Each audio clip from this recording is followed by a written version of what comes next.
ये कहानी है दो मेंढकों की, जिनमें से एक मोटा और एक पतला था। जंगल में एक तालाब था जहाँ दोनों साथ में रहा करते थे। बचपन से ही ये दोनों एक दूसरे के साथ खेलते कूदते बड़े हुए थे और इसी कारण दोनों में बहुत गहरी दोस्ती भी थी। दिन भर जंगल में एक दूसरे के साथ खेलना कूदना और तालाब में मस्ती करना उन दोनों को अच्छा लगता था। एक दिन दोनों खेलते भागते हुए जंगल से बाहर जहाँ पहुँचते हैं, जहाँ पर खेत में एक ग्वाला अपनी गाय से दूध निकाल रहा था। उन्होंने कभी भी ऐसे किसी भी इंसान को गाय से दूध निकालते हुए नहीं देखा था। ये देखकर दोनों को पहले तो बहुत आश्चर्य हुआ और दोनों में उस सफ़ेद चीज़ को जानने की लालसा बढ़ गई और दोनों ने सोचा, चलो हम जाकर देखें कि आखिर ये सफ़ेद जैसी चीज़ क्या है। इतने में ग्वाला दूध निकालने के बाद दूध से भरी बाल्टी वहाँ पर रखकर किसी काम से चला जाता है।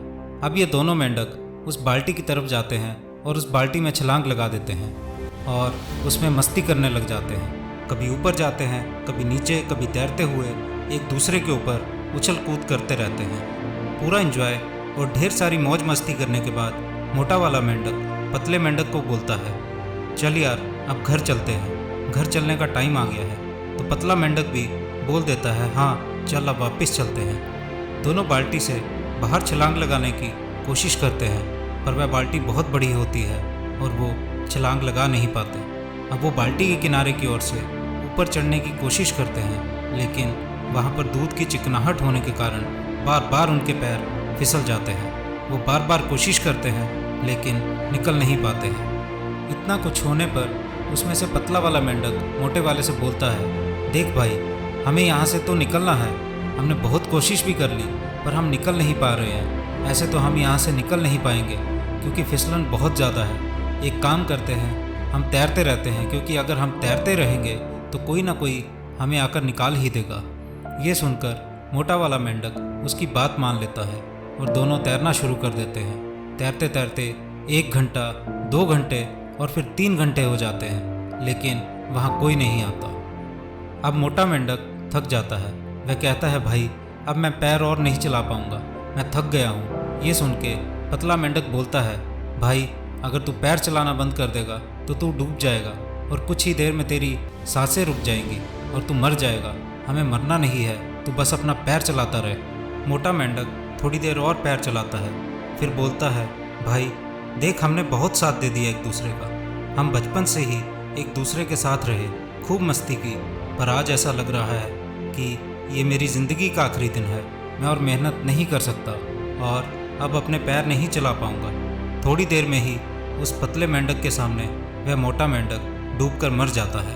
अपने बचपन के दोस्त को ऐसे मरते हुए देखकर अब वह पतला मेंढक और ज़्यादा सीरियस हो जाता है। वह फैसला करता है कि मुझे किसी भी तरह यहाँ से बाहर निकलना होगा। मैं ऐसे हार नहीं मान सकता। अगर मैंने हार मान ली तो मैं भी मर जाऊँगा। उसकी आंखों से आंसू निकल रहे होते हैं, लेकिन वो और तेज़ी से अपने पैरों को चलाना शुरू कर देता है। अब जैसा आप सब जानते हैं, अगर दूध को आप बार बार चलाते रहोगे तो वो गाढ़ा होने पर दही का आकार लेने लगता है और फिर उसमें से मक्खन निकलने लग जाता है। और वहाँ भी कुछ ऐसा ही हुआ, क्योंकि बहुत घंटों से वह दोनों मेंढक उस दूध में पैर चला रहे थे। उस दूध में से मक्खन बाहर आने लगता है। दूध के थोड़ा जमने और मक्खन के बाहर आने से मेंढक देखता है दूध गाढ़ा हो गया है और वह एक बार फिर कोशिश करता है और इस बार उसकी ये कोशिश सफल हो जाती है और वह बाल्टी से बाहर आ जाता है। बाहर आने के बाद वह यही सोचने लगता है कि आज आखिर उसके साथ हुआ क्या। उसका जो सबसे अजीज़ और अच्छा दोस्त था, आज उसके सामने उसकी मौत हो जाती है। और मौत क्यों हुई? क्योंकि उसने हार मान ली। अगर वह थोड़ी देर और पैर चलाता तो वो भी उसके साथ ज़िंदा होता। वह मेंढक वापस जंगल जाता है और फिर कुछ दिन बाद ही उस पतले मेंढक की शादी हो जाती है। शादी के बाद बच्चे हो जाते हैं और बच्चों को वह पतला मेंढक रोज़ शाम को यही कहानी सुनाता कि मेरा एक मोटा दोस्त होता था, हम सुबह से शाम तक खेलते थे। एक दिन हम एक बाल्टी में गिर गए और उसने अपनी कोशिश को बीच में ही छोड़ दिया और हार मान ली, इसलिए वह डूबकर मर गया। मैं तुम सबको यही सिखाना चाहता हूँ कि कभी भी हार मत मानना। अगर तुमने हार मान ली तो तुम्हारा भी वही हश्र होगा जो मेरे दोस्त का हुआ। ये कहानी हमें सिखाती है कि हमें कभी भी हार नहीं माननी चाहिए। दूध का दही ज़रूर बनेगा, पर इसमें वक्त लगता है, लेकिन मिलता भी सिर्फ उन्हीं को है जो हार नहीं मानते। ये भी हो सकता है कि हमारी लाख कोशिशों के बाद भी हम अपने लक्ष्य तक ना पहुंच पाएं, लेकिन हमसे ये सुकून कौन छीन पाएगा कि हमने कोशिश तो की। दोस्तों, हारता वो नहीं है जिसको लोग हारा हुआ बोल देते हैं, हारता वो है जो खुद से अपनी हार मान लेता है।